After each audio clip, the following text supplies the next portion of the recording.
देख रफ्तारे जहाँ जल्द संभल ए मुस्लिम, अपने अफ़आल व ख़यालात बदल ए मुस्लिम। दिल से जो बात निकलती है असर रखती है, पर नहीं ताक़ते परवाज़ मगर रखती है। अबू लहब जो हुज़ूर पाक सल्लल्लाहु अलैहि वसल्लम का चचा है, इसकी एक बांदी थी जिसका नाम था सुवैबा। एक बांदी थी सुवैबा, इसको सौबिया भी पढ़ सकते हैं, जैसे जुलेखा को जलीखा भी पढ़ सकते हैं, जुलेखा भी पढ़ सकते हैं, सौबिया भी पढ़ सकते हैं, सुवैबा भी पढ़ सकते हैं। तो एक बांदी थी जिसका नाम था सुवैबा। सुवैबा ने अबू लहब के घर में रहा करती थी चूंकि बांदी थी। एक मर्तबा अबू लहब अपनी बांदी को याद किया।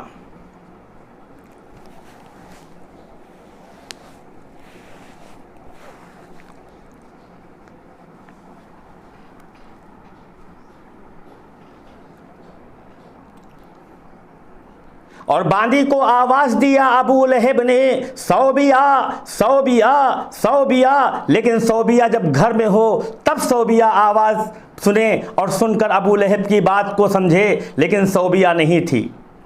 आखिरकार अबू लहब खफा हो गया और इतना बरहम हुआ, कहने लगा सौबिया अपने गायब होने की अगर माकूल वजह नहीं बयान करती तो मैं उसे सज़ा दूंगा। उसके बाद थोड़ी देर के बाद सौबिया घर में दाखिल होती है और अबू लहब बहुत बरहम था।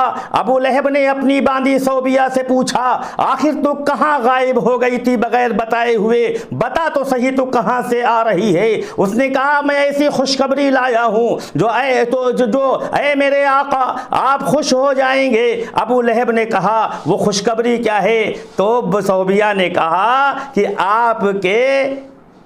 आपके भाई अब्दुल्लाह के घर में बच्चे की पैदाइश हुई है, बच्चे की पैदाइश हुई है। यानी हज़रत अब्दुल्लाह के क्या कहते हैं नामली घर के अंदर एक बच्चे की विलादत हुई है।